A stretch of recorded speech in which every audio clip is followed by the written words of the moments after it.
Bonjour à tous. Excusez-nous pour ce petit retard. Donc, on est ravis de vous retrouver pour discuter de stratégie de transformation d'organisation.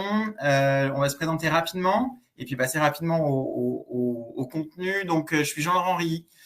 J'ai rejoint Polytechnique assez récemment. Je suis responsable thématique de l'offre Leadership et Management qui est au cœur de ce que l'on va aborder aujourd'hui. Mon parcours, j'ai 25 ans de digital. Je suis passé par des rôles de dirigeant, de consultant.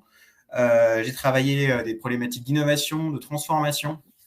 Ça m'a amené au fur et à mesure à faire évoluer mes postures vers la formation, puis de la facilitation.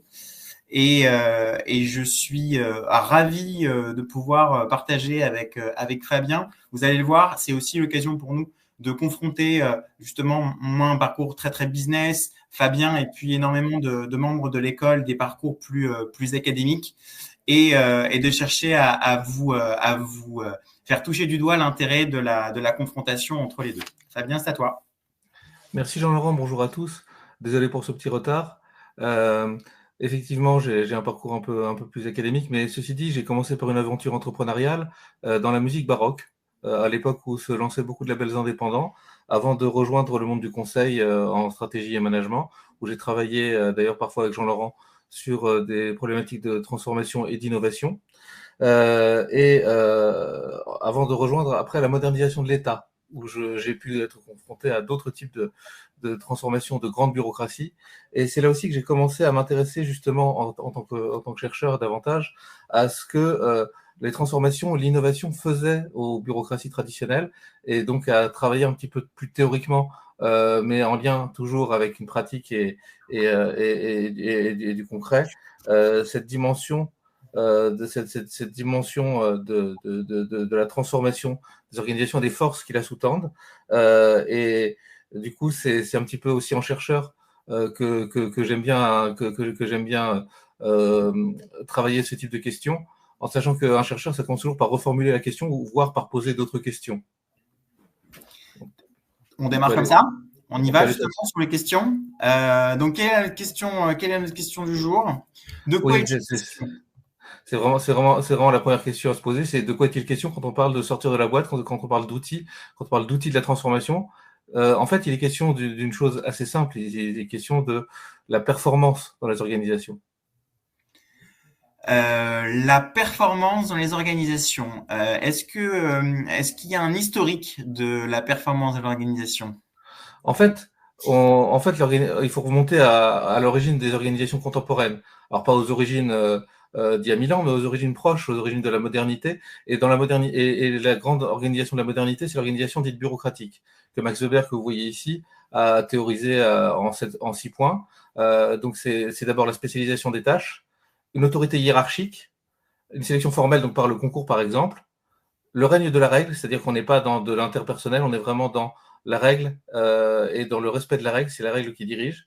Dans la personnalité, c'est là aussi qu'on se dit que quand je travaille pour une organisation, je ne suis pas seulement moi, je représente cette organisation et je la représente de manière générale. Et enfin, l'orientation par la carrière pour pouvoir justement travailler pour rendre possible tout ce système-là. Alors, aucune organisation n'est purement bureaucratique. Ceci dit, ce qui est intéressant, c'est que la bureaucratie, c'est vraiment c'est vraiment l'organisation de la modernité au sens où elle permet d'adresser les masses, elle permet d'adresser de manière efficace des opérations répétitives et de produire avec une grande efficacité un certain nombre d'opérations simples et elle est à la base des grandes organisations contemporaines, des entreprises, etc. Que ce soit dans le privé ou dans le public. Est-ce que tu n'es pas en train de décrire finalement ce que pour tout le monde dans une grammaire de business on appelle le taylorisme? Alors le taylorisme, c'est plutôt une critique de la bureaucratie au départ. Et d'ailleurs, ce qui est intéressant, c'est que justement les successeurs ou les diffuseurs de Taylor en France, comme Fayol par exemple, vont travailler la bureaucratie, vont travailler sur une critique de la bureaucratie en travaillant justement sur le gouvernement et sur les grandes organisations publiques. Je pense à Fayol justement qui en 1920 publie l'incapacité industrielle de l'État, qui est une étude sur les PTT, sur la Poste de l'époque, en expliquant précisément que tout ça ne va pas bien et qu'il faut justement fluidifier, remettre un certain nombre d'opérations de commandement notamment, mieux diffuser les responsabilités, etc., etc. Et donc cette critique de la bureaucratie a une postérité assez forte qui passe par la sociologie américaine. Et on peut passer, je pense. Ouais, parce que pour moi, bureaucratie, ça a tout de suite quelque chose de très très poussiéreux et qui n'est pas forcément adapté dans le cadre d'entreprises privées de 2023. Comment est-ce que tu nous rapproches ça de ce qu'on vit actuellement? Alors, c'est vrai que la bureaucratie peut prendre beaucoup de formes différentes et qu'elle évolue avec le temps. Ceci dit, le mot bureaucratie lui-même vient avec cette idée de péjorative dès le départ, dès son invention et dès ses premières formulations. Ceci dit, chez Max Weber, il n'y a pas de jugement de valeur. Ce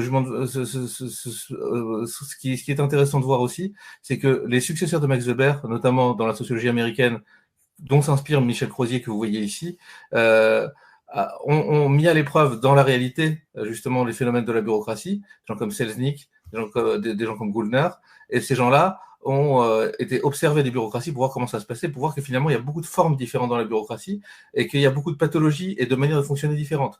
Par exemple, ils ont mis en évidence l'intérêt de l'informel, c'est Peter Bloch qui fait ça, dans les bureaucraties. Sans informel, pour fluidifier les processus se grippent. Ceci dit, la critique de la bureaucratie de Taylor et aussi des sociologues américains est reprise en partie reformulée par Michel Crozier, qui formule là, vous avez le schéma, le cercle vicieux de la bureaucratie, on ne va pas le détailler, mais qui montre... Est-ce que tu peux nous expliquer ce qu'il a de vicieux, ce cercle? Alors, il a plusieurs choses de vicieux. Déjà, mais si on se met à un niveau plus haut, l'idée qu'il y a derrière, c'est simplement que la bureaucratie, finalement, au lieu de poursuivre au lieu de poursuivre les buts qui lui sont assignés, par exemple pour une organisation publique ou pour une organisation de transport, transporter les gens d'un point A à un point B, devient un terrain qui va devenir un terrain qui va où finalement la bureaucratie va s'alimenter elle-même, les règles vont se renforcer, les réglementations vont se multiplier. Pourquoi? Simplement à seule fin d'augmenter tel ou tel pouvoir, le pouvoir de tel ou tel dans la bureaucratie. Et donc l'organisation bureaucratique finit par être son propre but. Elle finit par se nourrir elle-même. D'accord. Est-ce que c'est pas finalement une façon, en s'appuyant sur les sciences de gestion et la sociologie, de décrire ce phénomène de grande démission ou de cette impression de bullshit job que dans mon langage plus commun, on a tendance à la fois à chercher, à décrier et puis à solutionner. Alors justement, effectivement, l'un des effets de la bureaucratie, mais aussi l'un des effets des correctifs qu'on apporte à la bureaucratie et de l'empilement dont on va parler tout à l'heure, c'est typiquement que on ne peut plus motiver les gens comme avant. Les cadres aujourd'hui, pas seulement ceux de la nouvelle génération, ceux de notre génération également, commencent à en avoir assez des injonctions contradictoires, des silos, de l'incapacité que propose la bureaucratie, de l'incapacité à innover, parce que c'est l'un des problèmes de la bureaucratie. Le problème, c'est qu'elle marche très très bien pour ce qu'on appelle les tâches d'exploitation, mais sur les tâches d'exploration, elle est très lourde, elle fonctionne par silos, parce qu'on est dans le régime de la spécialisation, et donc ça aboutit à finalement une érosion des cadres traditionnels de la motivation, des leviers traditionnels de la motivation, que sont pour aller vite le pouvoir et l'argent. Aujourd'hui, on veut davantage de sens, on veut davantage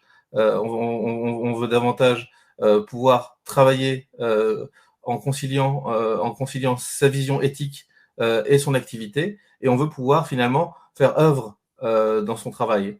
Et c'est des choses que la bureaucratie ne permet pas, justement parce qu'elle est impersonnelle également, et parce que et les correctifs finalement finissent par s'entremêler et travailler la bureaucratie d'une manière qui peut être assez compliquée à gérer pour les individus, parce que finalement, quand on a le système qui déconne, on finit toujours par se retourner sur l'individu. En tout cas, c'est l'une des tendances du management d'aujourd'hui. Ouais, on va revenir dessus. Donc en 2023, si on se rapproche en partant de cette nécessité historique de comprendre ce dont on parle quand on évoque la performance des organisations, en 2023, on se retrouve donc dans une situation où les modèles qui étaient basés donc les modèles issus de ces travaux et basés sur la motivation sont devenus obsolètes. Moi, j'ai un exemple qui me frappe parce qu'en plus, il est très viral. Je ne sais pas si tu as déjà vu là cette vidéo qui est prise dans un Castorama où on voit le directeur du magasin entamer avec ses collaborateurs devant les clients médusés une AK néo-zélandaise. Ce qui est rigolo dans cet exemple, c'est qu'effectivement, on est dans l'espèce de climax de ce qu'on peut imaginer dans la performance d'organisation par la motivation, puisque lui, il y croit. Et viralement, cette vidéo est devenue virale. Pourquoi? Parce qu'en fait, elle est associée de commentaires qui disent quoi? Qui disent mon Dieu, quelle gênance, mon Dieu, quelle horreur, comment est-ce encore possible en 2023? On sent un point de bascule dans ces situations, avec d'un côté se dire, bah évidemment, c'est ce qu'on nous a quelque part appris à l'école, y compris dans les écoles de management. Comment est-ce qu'on arrive à conserver des collaborateurs motivés? Comment en fixant des objectifs on garde la motivation? Comment on organise la motivation? Et puis finalement, on pourrait dire que cette espèce d'étape de grande démission qui aujourd'hui vient remettre en question nos modèles. On en a un nouveau de modèle, parce qu'effectivement, on a des ressources pédagogiques qui continuent de travailler sur la façon dont on peut faire évoluer ces modèles. Alors là, c'est un modèle qui s'appelle, évidemment, qui a un acronyme, il s'appelle VOCA. Ce modèle, il a vocation à quoi? Il a vocation à repositionner tout ce qui fait système en 2023, et on va espérer que ça vale pour les années à venir, tout ce qui fait système de l'après-motivation comme levier de performance des organisations. Donc, il y a certains éléments sur lesquels on va revenir parce qu'en soi, ils constituent des boîtes à outils. Qu'est-ce qui t'inspire ce modèle, Fabien? En fait, ce qui est intéressant, c'est que justement, ce qu'on a vu avant re-questionne ce que c'est que le leadership. Ça re-questionne complètement ce qu'est, tu l'as dit pour avec l'exemple du haka qui est un exemple un peu caricatural peut-être de motivation, mais qui en même temps développe un sentiment d'appartenance qui justement est censé empêcher cette grande démission. C'est aussi la vogue on a eu ça les dernières années du fun dans le management ou même du bonheur dans le management. Certains RH ont été rebaptisés happiness officer, et donc il y a toujours cette idée que il faut réussir à mettre du fun dans l'organisation. Ceci dit, on voit bien que ça marche pas parce que les gens ne sont pas dupes. Ils sont pas dupes, ils ne se laissent pas prendre la chose, ils ont déjà compris. Et du coup, ça impose de recomposer le personnage du leader qui va du coup devoir, en plus dans un environnement de plus en plus incertain, travailler beaucoup sur un certain nombre de ces éléments que tu présentes là, comme notamment la confiance, l'humilité, mais aussi le sens qui peut passer par exemple par le client, la user centricity, qui peut être l'un des outils pour animer l'ensemble des outils que tu montres là, des éléments que tu montres là, et ça donne effectivement plein de boîtes à outils qui sont à chaque fois qui vont se focaliser sur une ou plusieurs de ces boîtes et qu'on va pouvoir détailler. Vous les connaissez pour la plupart, hein, mais effectivement, le leader et les organisations finalement finissent par empiler des boîtes à outils. Et l'un des trucs rigolos, c'est qu'elles finissent par avoir dès qu'on va dans une organisation, maintenant, on vous dit, bien sûr qu'on fait du design thinking, bien sûr qu'on fait du lean, bien sûr qu'on fait du lean startup, bien sûr qu'on fait de l'agile. D'ailleurs, on est très agile. Sauf que on voit bien que cet enchevêtrement là n'est pas forcément fait de manière cohérente et plutôt fait sous l'impulsion de mode. C'est ce que DiMaggio et Powell appelaient dans les années 90 l'isomorphisme organisationnel, c'est-à-dire que finalement toutes les organisations finissent par essayer de se copier les unes les autres. Ouais, c'est ce que moi j'appelle le panurgisme stratégique. Et ça marche aussi. Et effectivement, marche aussi. Et effectivement, c'est la même idée, cette idée que tout un chacun, quel que soit votre rôle, quelle que soit votre position dans une organisation, vous ressentez oui, c'est vrai, jusqu'à présent, on procède comme ça. On arrive à un moment à une situation de blocage qui, quelque part, correspond à une espèce de cycle de vie d'une organisation. Elle pose une organisation, elle la met en œuvre, elle cherche à en tirer la quintessence, un maximum de performance, et puis à un moment, on plafonne, on arrive à un plafond. Et c'est quand on arrive à ces plafonds qu'on est tenté par l'empilement de boîtes à outils, de venir s'équiper de la nouvelle boîte à outils, de venir s'entourer de consultants pour leur expliquer la nouvelle boîte à outils. Et puis, c'est comme ça qu'on arrive à cette accumulation qui est un de nos sujets du jour, sur lequel on va rentrer un peu dans le détail. Donc, l'idée, c'est quoi? C'est de vous montrer, en fait, successivement, évidemment en partant d'une chronologie qui se veut la plus historique possible, comment est-ce que on est venu à empiler des couches et quel est quelque part le pivot d'empilement de l'une par rapport à l'autre. Donc, on commence par le mode projet, Fabien. Oui, Qu'est-ce le que mode le projet projet est venu apporter à la performance des organisations? Alors, le mode projet, il vise d'abord à créer, justement, à résoudre ce problème de ce qu'on appelle finalement le dilemme de l'innovateur, le dilemme organisationnel entre les tâches qui rend les tâches d'exploitation plus simples à faire que les tâches d'exploration. Comment est-ce qu'on fait quand même de l'exploration? Comment est-ce qu'on devient plus ambidextre dans une organisation? Et comment est-ce qu'on réussit à mettre ensemble, à désiloter l'organisation, à faire travailler ensemble des expertises différentes? C'était le cas du mode projet, qui en fait est une sorte d'organisation parallèle dans un temps limité avec des ressources limitées et des objectifs précis. C'est ça la définition basique du projet, qui du coup doit apporter cette transversalité, ce liant, pour fluidifier un petit peu ce qui se passe dans les organisations et les opérations, pour faire des opérations complexes de manière plus agile. Donc, chronologiquement, l'avènement du mode projet, en tout cas l'avènement de la boîte à outils mode projet en tant que performance d'organisation, on est sur les années 60-70, quelque chose comme ça? Oui, et le projet Manhattan a été emblématique, évidemment, mais après, il y a eu des codifications très précises. On connaît celle du Project Management Institute, il y en a beaucoup d'autres. Et évidemment, ces boîtes à outils se nourrissent de celles dont on va parler après, puisque à chaque fois, le mode projet va intégrer le Lean, va intégrer l'Agile, va intégrer l'ensemble des choses dont on va parler après. Le Lean, par exemple, pour pouvoir permettre davantage de performance et entrer dans un processus d'amélioration continue, parce qu'on s'est rendu compte effectivement que les routines, on a toujours fait comme ça, finissent parfois par créer des pain points, comme on dit dans le Lean, c'est-à-dire des points de blocage, des points irritants auxquels on finit par s'habituer, auxquels on finit par accepter, alors qu'ils plombent la productivité. C'est aussi le moment où on va introduire ce qu'on appelle la voix du client, même si elle est très basique dans le Lean initial. Et c'est une voix du client qui va permettre de faire un partage entre les tâches à valeur ajoutée et les tâches dites à non valeur ajoutée. Parfois, dans des organisations, moi j'ai vu des organisations publiques, mais ça marche aussi dans le privé, on est arrivé à 60-70% de tâches à non valeur ajoutée. Est-ce qu'on peut mettre j'allais dire la théologie, puisqu'il y a des fans et des amoureux de la théologie du Kaizen. Est-ce que le Kaizen, c'est du Lean? Main sur le buzzer. Le Kaizen, c'est l'un des outils du Lean. C'est l'outil participatif, c'est la partie participative du Lean. Et c'est d'ailleurs en travaillant sur ce Kaizen que certains auteurs de sciences de gestion finissent par dire, finalement, dans le Lean, on peut avoir une nouvelle socialisation au travail, puisque justement, ça permet à ceux qui sont le plus proches de la tâche et des problèmes d'apporter leurs solutions, des solutions qui seront du coup plus opérationnelles. On rétablit cette dimension socialisante et en même temps, on permet du coup une démocratisation de l'entreprise.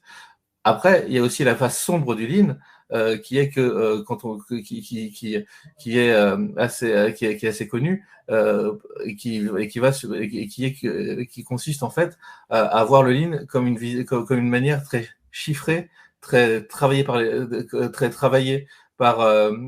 reporting perpétuels, de travailler la performance. Le Lean, ça veut dire mince, c'est-à-dire qu'on est vraiment sur l'organisation juste, l'organisation la plus efficiente possible pour faire les tâches. Ça veut dire ça veut dire une vision en flux, ça veut dire qui va être tirée par cette voix du client, ça veut dire pas de, je crois que Jean-Laurent nous a quittés, ça veut dire pas de, pas de, excusez-moi, ça veut dire tout simplement qu'on va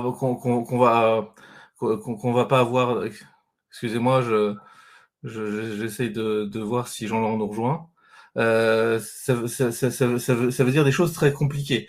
Ça veut dire notamment que par exemple, on peut avoir des burn-out, on peut avoir de la pression sur une grande pression sur la performance qui va être liée qui va être liée à cette amélioration continue et cette pression qu'on va faire peser en permanence sur le salarié. Ça peut vouloir dire aussi plus de segmentation des tâches. Et donc, c'est assez compliqué. On va pouvoir passer. Je suis là. Super. Désolé, Fabien. Il y a eu Pas de souci. On va pouvoir passer petite coupe. au kicker suivant. Oui. Alors, attends, par contre, il faut juste le temps que je regarde. Et effectivement, le lean est devenu très controversé dans les organisations. Par exemple, on est parti de l'industrie où il était très utilisé, c'est devenu le standard, pour arriver dans les services et dans les services publics, où on l'a travaillé sur les services facturés de Bercy, sur la police des frontières, sur les urgences, avec des vrais résultats, mais aussi avec des débords et des choses très compliquées. Et d'ailleurs, l'agile corrige un certain nombre des problèmes du lean, ou en tout cas se superpose. Et évidemment, dans certains outils, on peut mettre les deux, dans certaines boîtes et outils, on met les deux ensemble. Alors, on les a mises l'une après l'autre. Si on raisonne marginaliste, en quoi est-ce que ce que je comprends, c'est que dans le lean, moi qui suis pas un expert du lean, dans le lean, il y avait déjà tout. Il y avait déjà le centrage client, il y avait déjà évidemment tout ce qui relève du décilotage. Et il y avait, tu l'as évoqué, il y avait déjà une façon d'aborder les choses de manière plus agile. Donc, en quoi est-ce que le démarrage de l'agile, ça je connais, c'est le manifeste agile. C'est un document qui a été rédigé par des directeurs informatiques qui en avaient ras-le-bol qu'on leur tape dessus, en gros, pour faire simple. En quoi est-ce que l'agile vient fine-tuner, améliorer, donner de l'espoir, de plus de valeur dans la performance des organisations? Alors, tout simplement, il y a une règle d'airain de la bureaucratie, nous rappelle David Graeber, c'est que tout plan anti-bureaucratique, toute manière, comment dire, David Graeber, c'est Monsieur Bullshit. c'est celui qui a théorisé les bullshit jobs, tout à fait. Et David Graeber a aussi théorisé. J'ai aussi des références académiques. Tout à fait. Et donc David Graeber, ceci dit, c'est pas ce qu'il a fait de mieux les bullshit jobs. Mais en tout cas, ce qui est intéressant dans sa vision de la bureaucratie, c'est qu'il formule ce qu'il appelle la loi d'airain de la bureaucratie, qui est que toute bureaucratie qui veut se simplifier produit une nouvelle bureaucratie encore plus bureaucratique, produit des nouvelles règles, etc., etc. Et donc le mode projet a fini par se bureaucratiser. Quand on voyait à un moment donné les référentiels Prince2 ou ce genre de choses, on finissait par se dire finalement on est dans une bureaucratie encore plus bureaucratique, encore plus compliquée, encore plus rigide que la bureaucratie traditionnelle. Le lean, c'est pareil. Quand on a des ayatollahs du lean qui vous mettent qui finalement vont diffuser contre l'esprit même originel du lean d'ailleurs des méthodes toutes faites sous prétexte que ça fonctionne dans un environnement, eh bien ça ne marche plus. Par exemple, je me souviens d'une préfecture où le système de classement reposait sur une personne. Et évidemment, c'était très efficace parce qu'il y avait cette personne-là.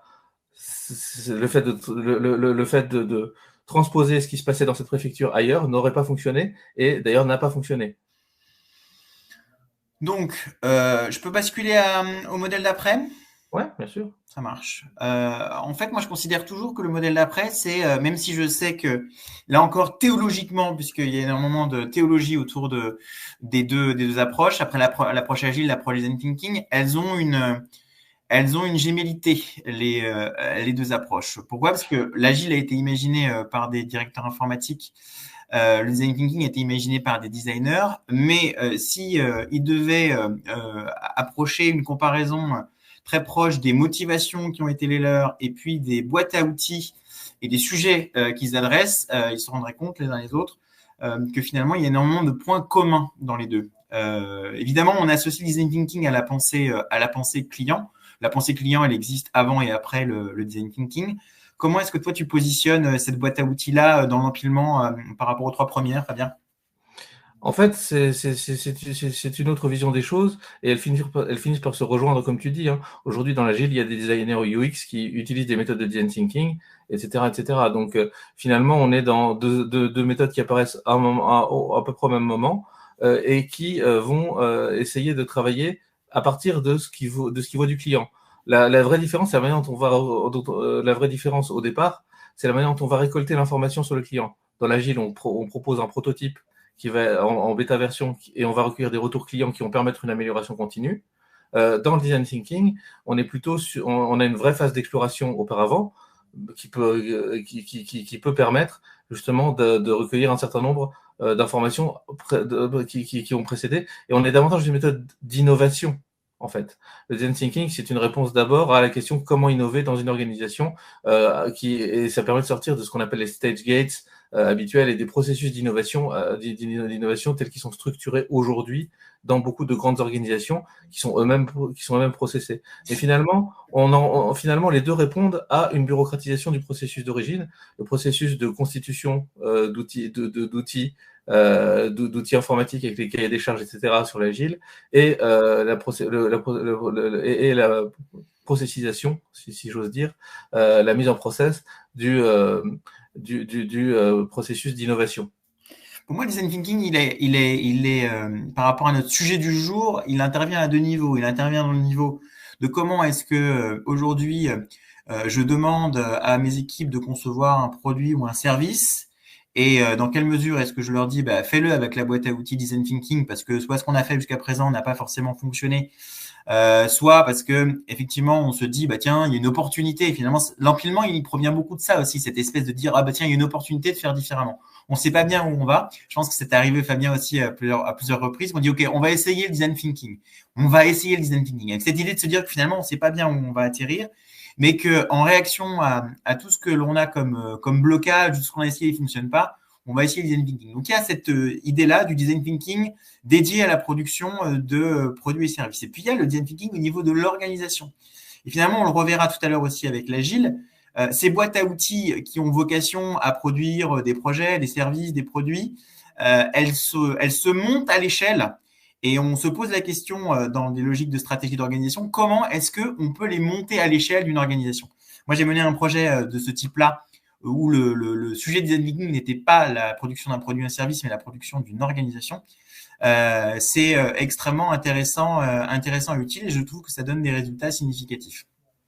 Oui, c'est un mode de pensée. Et d'ailleurs, dans la modernisation de l'État, il y a eu plusieurs moments. Il y a un moment design thinking qui n'est toujours pas terminé, justement, mais qui a permis de se rendre compte que, par exemple, le permis de construire, c'était plusieurs administrations, et que, bien sûr, si une administration faisait bien son travail, ça posait pas forcément, ça ne voulait pas dire que le processus allait être fluide, parce qu'il y avait toutes ces organisations qui ne se parlaient pas et qui faisaient que finalement, on avait 2 ans, 3 ans avant d'obtenir un permis de construire pour faire un hangar.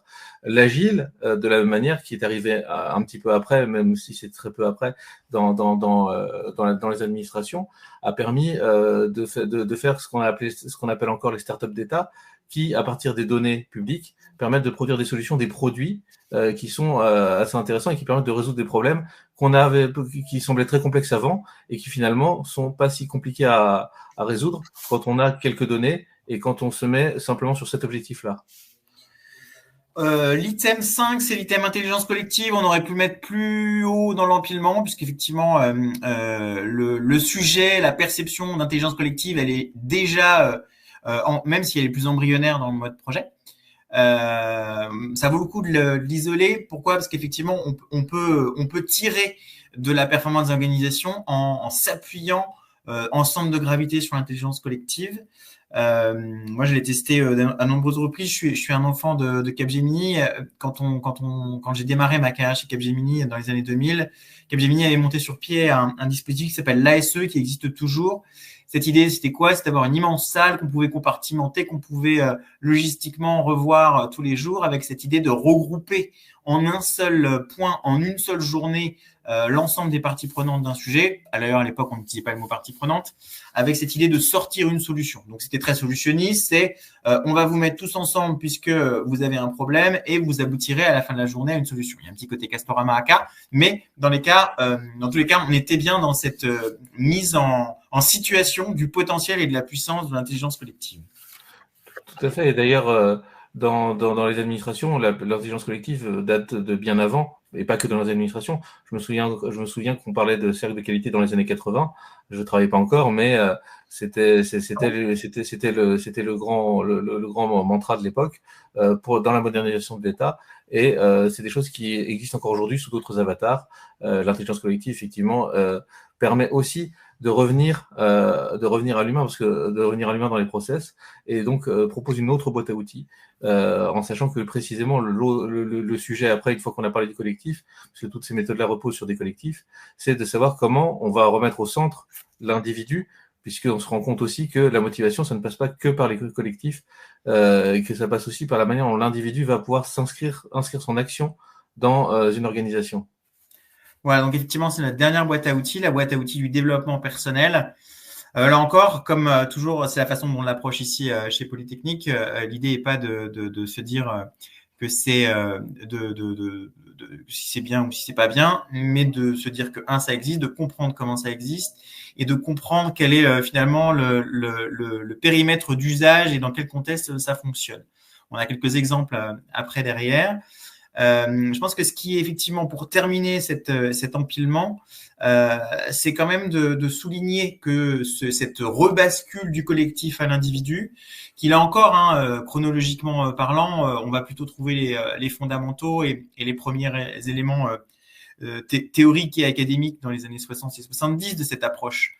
Mais c'est la façon dont elle se traduit aujourd'hui dans l'organisation. Pourquoi ? Parce qu'effectivement, il est devenu courant d'avoir des coachs, de faire coacher, de faire mentorer, avec cette idée que on doit pouvoir réussir à quelque part à augmenter la qualité de chaque individu. Et à ce titre-là, finalement, il n'y a pas de limite. Tout est intéressant, exploitable et utilisable. Avec ce risque peut-être de faire reposer justement la performance sur l'individu uniquement, alors que l'organisation dysfonctionne complètement. Donc il faut toujours faire très attention dans ces sujets-là. Et effectivement, l'une des choses qu'on voit dans l'ensemble de ces outils, de ces boîtes à outils, c'est que finalement, parfois, elles peuvent avoir un certain nombre d'effets bénéfiques sur la performance, mais elles peuvent aussi avoir leur revers. Donc on va parler de contexte, Fabien. Tout à fait. Puisque justement, pourquoi est-ce que ce qui marche dans un contexte ne fonctionne pas dans un autre? Tout simplement parce que c'est ce que nous montre la sociologie des outils de gestion. Je vous montre là 2 livres majeurs du mode d'existence des outils de gestion de Jean-Claude Moidon, qui explique comment vit un outil de gestion, comment il se développe et comment il prend une indépendance finalement, indépendamment du collectif. Tu le mets à quelle borne? Outil de gestion, c'est quoi? Ça commence où, ça finit où par rapport à tout ce qu'on vient de voir? Un outil de gestion, c'est l'ensemble des outils que tu vas mettre là-dedans. Ça peut être un balance scorecard, ça peut être un outil de reporting, ça peut être ça peut être une manière de gérer le climat social avec des smileys.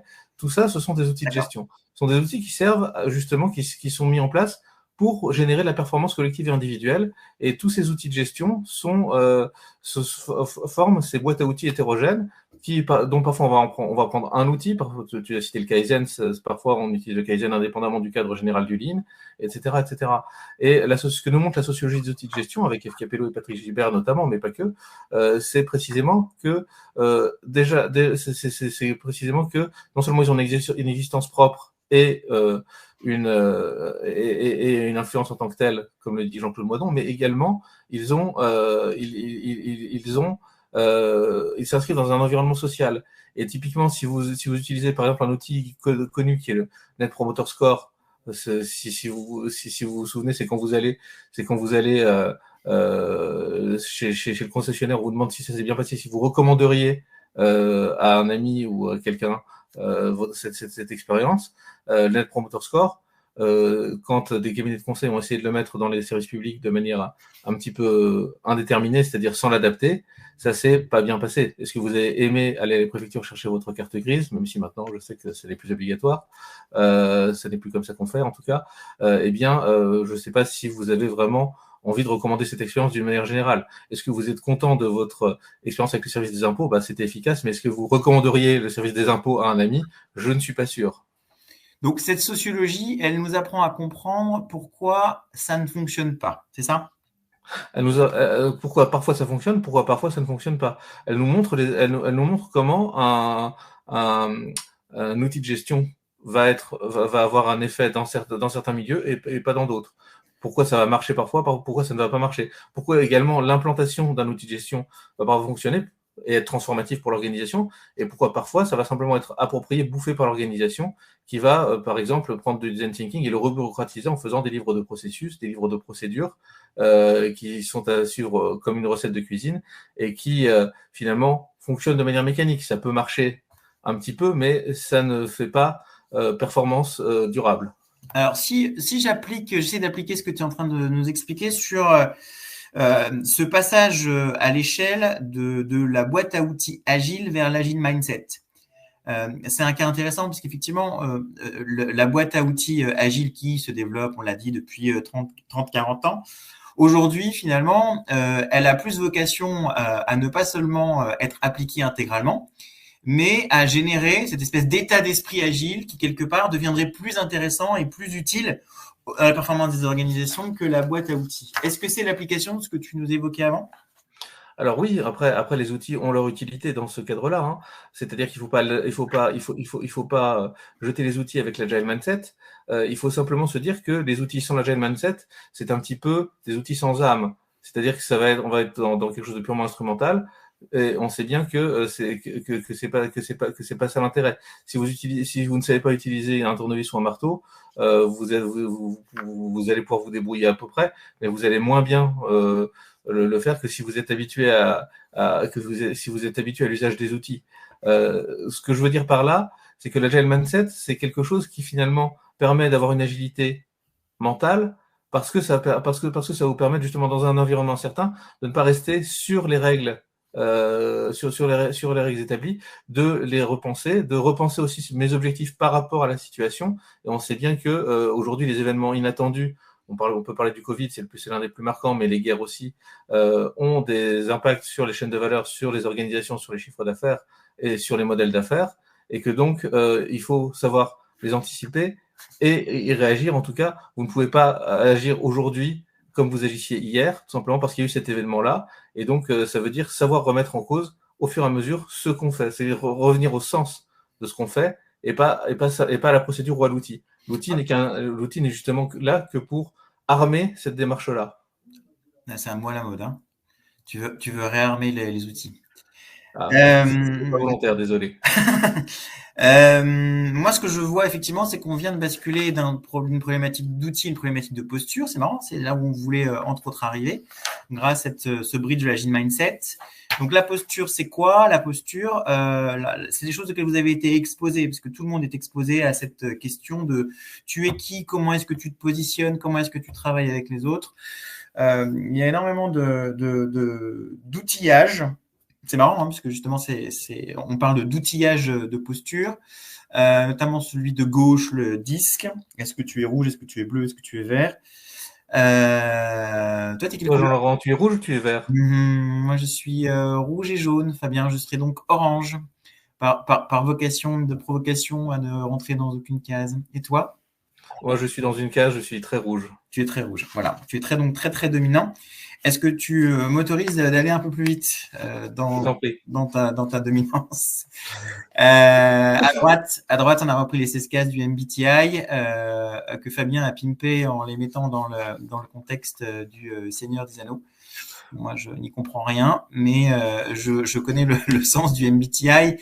Sérieusement, le MBTI, effectivement, c'est pas une version plus expert du disque, c'est une autre approche qui se veut plus complexe et plus complète, mais avec toujours cette idée de savoir, c'est d'une simplicité absolue, mais je vais vous donner un exemple. Quand on forme au coaching, quand on développe donc des compétences de coaching, la base d'exigence du coach formateur, quand on est sur le coaching à la française, je pense notamment à l'entreprise Transformance et à Étienne Denart, c'est de demander à ses élèves de suivre une psychanalyse et donc d'être extrêmement ouvert. Alors pas ouvert dans le appointment de Jean-Claude Van Damme, mais vraiment avec cette idée de se dire comment est-ce que je m'assure que au fur et à mesure de la formation de coaching, j'ai une assistance psychologique pour être capable d'avoir une bonne réflexivité sur soi-même et sur les autres. Donc, ce qui est parfois assez galvaudé sur cette idée de se dire connais-toi toi-même et tous les aphorismes qui peuvent être associés constitue une des bases de ce travail des postures. Et justement, Jean-Laurent, ce travail sur les postures se poursuit dans d'autres types de recherches aujourd'hui. Exactement, dans les neurosciences que tu affectionnes particulièrement. L'idée des C'est mal neurosciences, de faire ça. l'idée des neurosciences, c'est quoi? C'est de chercher à creuser de manière scientifique. Donc, on approche quoi? On a énormément de protocoles qui sont en cours. Là, il y en a un de 2014, un de 2020. Évidemment, à chaque fois, on est sur des choses qui peuvent même porter quelque part à sourire parce que leur portée, la portée de ce qu'ils livrent pour l'instant n'est que balbutiante. Mais cependant, on est en train de rentrer dans cette capacité à pouvoir comprendre des liens de cause à effet entre la façon dont fonctionne notre cerveau et la façon dont on se comporte. Et de cette matière-là naîtra une meilleure connaissance de soi-même et des autres. C'est tout, tu vois. Rien de plus. Alors, ce qu'on peut tirer peut-être comme conclusion, en tout cas comme première conclusion de ce qu'on s'est dit jusqu'à présent, c'est que il est important de travailler non seulement les outils et les process, mais aussi et d'abord la culture. C'est-à-dire que quand vous allez introduire une boîte à outils ou un outil quelconque, un outil de gestion, vous allez devoir vous demander comment ça s'inscrit dans votre système culturel tel qu'il est aujourd'hui. Alors moi, j'y ai mis 3 composantes, le leadership, l'écosystème et le management. Et vous pouvez travailler les choses en partant de n'importe quelle bulle. L'idée, c'est de pouvoir travailler la cohérence entre chacune de ces bulles. Que les valeurs puissent alimenter votre vision, qu'ils puissent mettre en cohérence votre stratégie qui peut évoluer, mais qui doit toujours re-questionner l'environnement par rapport à la vision. Vous devez aussi être cohérent avec votre relation client, etc., etc. Mais aussi avec votre organisation, votre gouvernance, et donc également avec le mode de rémunération ou de partage des bénéfices. Évidemment, si vous commencez à dire que vous faites très attention à vos salariés, vous êtes une organisation durable et solidaire, etc., et que les bénéfices sont entièrement reversés aux actionnaires, ça peut poser question. Vous avez en tout cas des risques de dissonance, et du coup, ça va impacter la performance parce que ça va impacter la motivation. Donc, vous voyez bien que tout ça est lié, et évidemment, le lean peut s'inscrire dans une stratégie qui va être cohérente avec une vision et des valeurs, mais évidemment, il faudra le formuler d'une manière qui montre que ça permet d'atteindre cette vision par cette stratégie-là. Et moi, je rajouterais que la culture, c'est le temps long de la performance des organisations. Et effectivement, dans nos périodes agitées, j'imagine qu'elles étaient agitées aussi il y a 3 siècles, mais dans la perception qu'on a de l'agitation, de la complexité de ce monde, de l'incertitude croissante, je dis bien la perception de tout ça, le fait de poser un système culturel, c'est s'inscrire dans le temps long et donc d'être capable, en tant que stratège de son organisation, d'avoir une vision de long terme. C'est même de concilier le temps court et le temps long. Parce que typiquement, quand on a un événement type Covid, ça permet justement, en tout cas ça permet pas, mais ça occasionne un changement de culture fort, au sens où la transformation numérique a beaucoup avancé. La culture, ce sont les manières de faire. Et donc, si vous le faites en étant cohérent avec le reste de votre système culturel, vous allez pouvoir gérer les ruptures de manière beaucoup plus harmonieuse. Et précisément, c'est très important d'articuler ces temps courts et ces temps longs en partant du système culturel. Alors, on arrive à la fin du tronçon principal de présentation. En termes de synthèse, mais pas avec cette idée de se dire voilà tout ce qu'on s'est dit, mais en termes de synthèse de l'ouverture qu'on souhaitait partager avec vous sur ce sujet de performance des organisations, on aboutit finalement à 4 grandes forces qui viennent s'appliquer à la question de performance des organisations. Je te laisse présenter les 2 du haut, je présente les 2 du bas. Oui, tout à fait. C'est la manière dont on essaie de travailler à Polytechnique justement de manière pluridisciplinaire sur ces sujets-là, avec d'un côté les sciences de gestion qui permettent une critique de la bureaucratie, qui permettent aussi de travailler cette ambidextrie, l'innovation dans les organisations un peu bureaucratiques, et de travailler sur des visions plus élargies de la performance, puisqu'aujourd'hui on n'est plus simplement sur une performance qui va être financière, mais sur une performance qui va prendre en compte l'environnement, le social, le sociétal.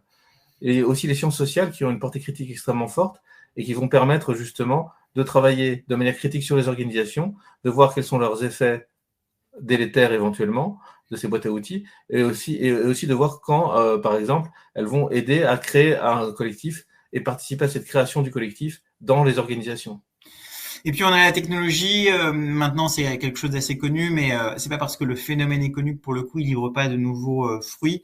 En tant qu'enabler, on n'a pas encore terminé d'utiliser les nouvelles technologies. Et quand je dis nouvelles technologies, je les identifie pas comme enabler de la performance des organisations.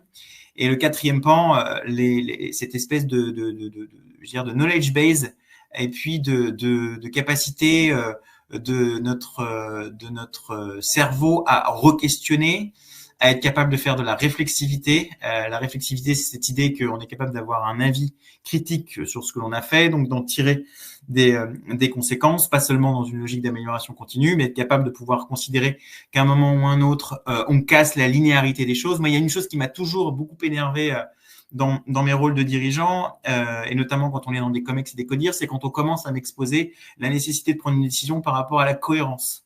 Être capable de pouvoir lutter contre la cohérence, c'est être capable d'avoir un bagage équipé soi-même de remise en question de ce qui a été fait et de capacité de projection vers un autre futur, vers une autre vision, vers une autre destination.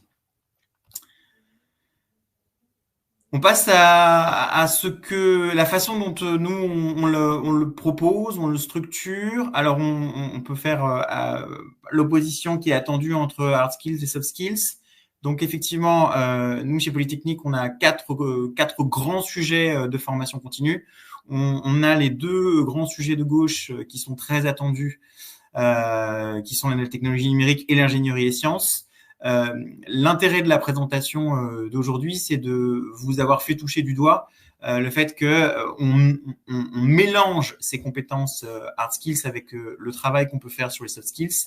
Fabien, je te laisse le présenter. Oui, tout à fait. C'est précisément l'alliance de tout ça qui nous permet de travailler vraiment, non pas sur simplement des outils qui vont être techniques ou des outils qui vont être soft, mais sur le fait d'armer, je suis désolé, je répète le mot, Jean-Laurent. Réarme, en fait, c'est ça?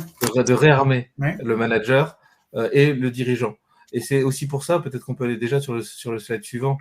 Le suivant, pas celui. Je suis bon là. Voilà. Qui nous conduit à former ce qu'on appelle nous des stratèges qui sont capables justement dans un environnement certain de travailler cette matière culturelle avec cette matière technique, cette matière managériale et les sciences sociales et de gestion, avec ces trois formations qui sont stratèges des organisations, stratèges de la transformation numérique et stratèges de la transformation durable, qui sont des formats qu'on a conçus justement pour construire des gens capables de penser, de concevoir, de penser les stratégies, de les concevoir et de les mettre en application dans des organisations de manière très impactante. Donc le change management, t'es pas un stratège, c'est ça? Le change management, c'est pas un stratège, mais par contre, ça peut être la conséquence d'une stratégie de transformation. On a toujours besoin après de travailler sur la manière dont le changement va s'opérer dans une organisation. Moi, je dirais que le change manager, effectivement, c'est ces compétences de chef de projet, de gestion de projet qu'on a finalement beaucoup décliné tout à l'heure quand on a empilé les cases, c'est-à-dire cette capacité à connaître les boîtes à outils et à les transcender. Voilà, et tout ça est complété par certains modules courts qui sont des modules soit de découverte parfois, comme par exemple management transverse, et des spécialisations comme par exemple la négociation gagnant-gagnant où vous allez vraiment acquérir justement l'une des boîtes à outils, mais aussi les postures adaptées. Moi, je rajouterais qu'effectivement, en étant arrivé depuis assez peu de temps et en venant pas d'un monde d'ingénieur, moi je suis diplômé d'une école de commerce, c'est extrêmement intéressant et utile de voir que ces modules perdurent. Pourquoi? Parce que j'allais dire dans une espèce de parcours initiatique de l'ingénieur, il y a ce besoin régulier, pas seulement au début de sa carrière, de venir se confronter à ce que on appelle dans le cadre de la formation initiale de Polytechnique les humanités, mais les humanités revisitées avec des angles de vue, avec des besoins d'évoluer sur des compétences précises. Alors la façon dont on peut, si vous le souhaitez, découvrir le détail de ces organisations, donc ça passe par des webinaires. Là, c'est les dates de webinaires qui sont proposées. Donc, on a un webinaire sur le stratège de la transformation des organisations qui a lieu le 25 janvier.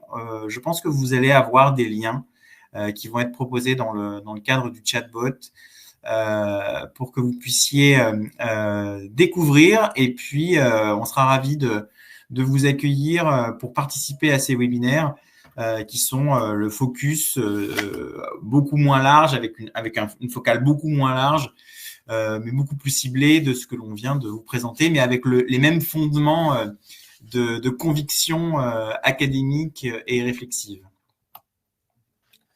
Fabien, peut-être que tu peux nous expliquer, parce que c'est pour éviter justement toute la bullshit syntaxe, ce que l'on met derrière le stratège de la transformation durable, qui est l'un des derniers modules existants de l'offre.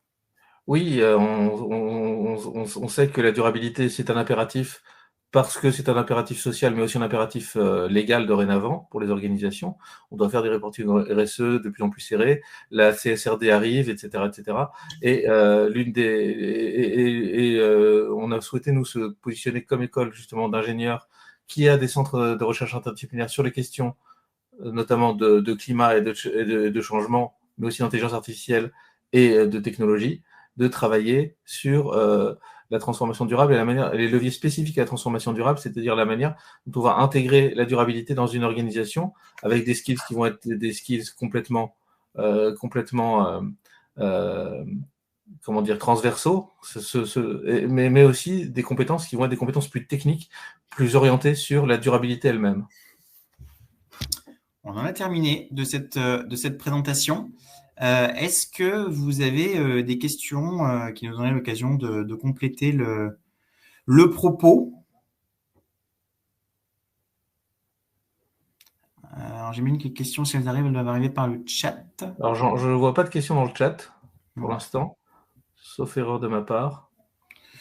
À part, on nous demande si le webinaire sera enregistré, je crois qu'il l'est effectivement, mais il n'y a pas de questions sur le fond pour l'instant. N'hésitez pas, on est là pour y répondre au mieux et pour échanger avec vous. Après, c'est vrai qu'on a commencé un peu en retard. Oui. On n'a pas de questions. Ouais. Sur les questions.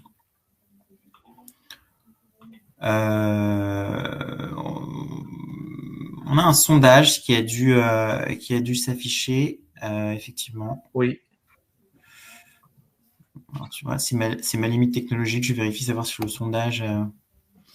Mais oui, souhaitez-vous en savoir plus sur nos programmes?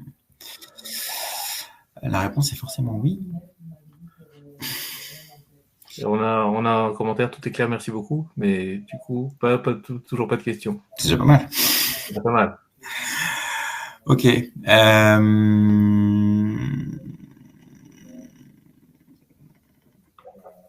Quand on parle de neurosciences, tu as vu la question sur la neurosciences? Comment intégrez-vous cela dans votre parcours? Fabien? C'est lâche. Alors, les neurosciences, pour moi, c'est quelque chose à manier avec précaution parce que c'est des recherches qui sont beaucoup en cours. Ceci dit, on les intègre notamment sur, par exemple, je vais donner un exemple, ça va être plus simple, sur stratège sur stratège de la transformation durable.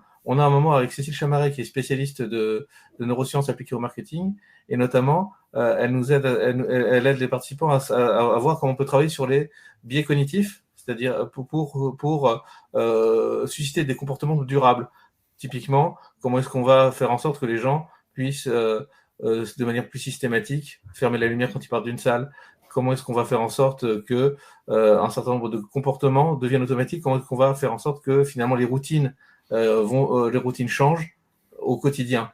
Donc voilà, c'est une manière dont on intègre les neurosciences dans les programmes. On les intègre également dans notre design pédagogique, au sens où on s'intéresse aux mécanismes d'apprentissage, et donc à ce moment-là, on va travailler sur la manière dont le cerveau permet justement sur la manière dont on va impacter un cerveau dont on sait qu'il va forcément être distrait, dont on sait qu'il va forcément être retenir seulement 20% des messages qui vont lui être communiqués. Comment est-ce qu'on fait pour qu'il retienne les messages clés et comment est-ce qu'on va les souligner de manière adéquate?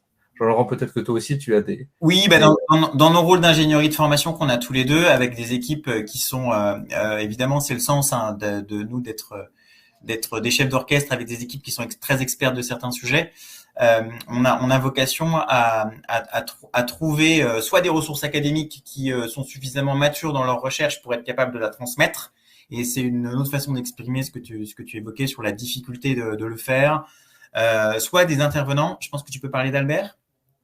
Oui, tout à fait. On a travaillé longtemps et on travaille encore avec Albert Moukébert qui a publié un livre il y a quelques temps qui s'appelle Votre cerveau vous joue des tours, qui justement amène à travailler sur ces biais de perception, sur ces biais cognitifs, pour comprendre comment on fonctionne soi-même, mais aussi pour savoir comment être plus impactant, comment mieux travailler avec d'autres personnes dont on peut supposer les biais cognitifs.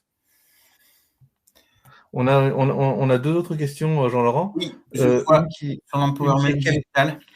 quel rôle accordez-vous à la formation du personnel dans la transformation des organisations? Je la vois pas, celle-là. Non, mais elle m'a été transmise par Teams. On recommence. Quel rôle accordez-vous à la formation du personnel dans la transformation des organisations? Je peux commencer à répondre et tu complètes si tu Oui, si veux. tu veux. Si Vas-y. le temps que. Alors, pour nous, la formation, c'est un accompagnement presque obligé de la transformation, au sens où, mais il y a plusieurs types de formations. Il y a les formations qui vont être des formations techniques, on n'y coupe pas, c'est-à-dire qu'il y a des nouveaux gestes à apprendre. Quand il y a un nouvel outil, il faut s'y former, par exemple. Mais on pense également que la formation à la stratégie de transformation est essentielle pour accompagner les organisations, et parfois on le fait en sur-mesure.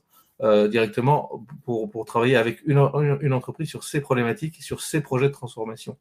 Donc le rôle qu'on accorde à la formation, c'est à la fois un rôle transformatif lui-même et un rôle qui permet aussi d'être indépendant. C'est-à-dire que nous, justement, on travaille pas comme des consultants. L'idée n'étant pas de dire que les consultants ne fonctionnent pas, mais qu'on vient à un autre moment. On vient, nous, au moment où, justement, l'organisation doit pouvoir voler de ses propres ailes et doit pouvoir intégrer dans ses mécanismes, dans les réflexes de chacun, dans les manières de faire de chacun, la transformation. Je comprends mieux la question maintenant. Je pense qu'il y a une réponse qui est utile à apporter dans la façon dont on procède pour parler un peu de nous. On a plusieurs grandes entreprises françaises. Alors, on ne peut pas les citer, mais on peut les deviner, qui sont des entreprises du secteur de l'énergie, du ferroviaire, et chez qui on installe des dispositifs à deux niveaux. Et je pense que c'est une réponse à la question qui a été posée. C'est-à-dire des dispositifs de formation au leadership et au management pour les couches dites managers, et puis une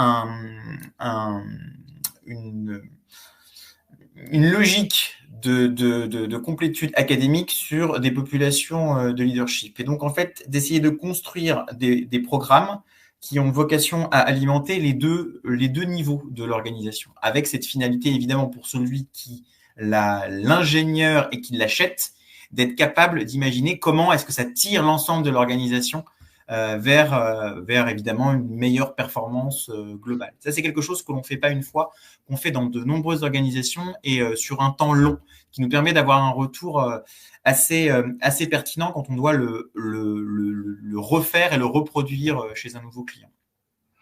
On a une autre question, Jean-Laurent, sur la question de la manière dont on aborde l'empowerment digital des employés. Alors ça, nous on va pas l'aborder, je dirais, comme on a parlé beaucoup de boîtes à outils, nous on a peu de ce sujet-là, je dirais, traité de manière isolée.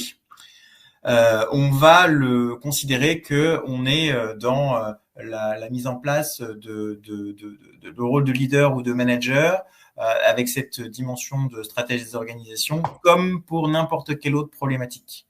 Et moi, je le défends assez, cette question-là, de considérer que, on l'a vu tout à l'heure, la technologie, elle est un enabler, elle offre des opportunités, mais elle ne doit pas amener à ce qu'on se dise « Ah oui, mais là, on fait de l'empowerment digital, donc on ne peut pas adopter les mêmes outils, postures et modes de réflexion pédagogique. » Donc, rien de spécifique sur l'empowerment digital des employés.